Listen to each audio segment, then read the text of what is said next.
लेकिन जो मान सम्मान बिल्कुल घर की तरह हम लोग को दिया जाता है।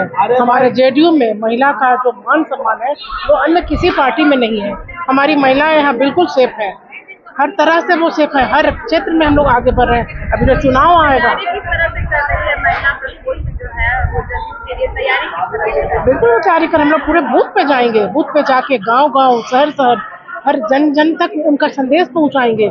जो माताएं बहनें नहीं जान रही हैं, उनके किए हुए, उनका जो भी दिख रहा है, वो सारे चीजों से हम लोग उनको अवगत कराएंगे। बीजेपी की जो है वो 2025 225 और फिर से नीतीश का स्लोगन है जो साकार करने की कोशिश करें, तो क्या लग रहा है, कैसे देखते हैं? बिल्कुल हमारी नीतीश सरकार ही आएगी 2025 में। सिंपल सी मैं एक ही बात आपको बताऊंगी कि आज के डेट में हमारे सड़कों से गर्दा और महिलाओं से पर्दा हट गया, वो हमारे नीतीश कुमार नहीं हटा। इससे ज्यादा मैं कुछ नहीं बोल सकती। धन्यवाद। मैं रश्मि लता, प्रदेश उपाध्यक्ष महिला प्रकोष्ठ।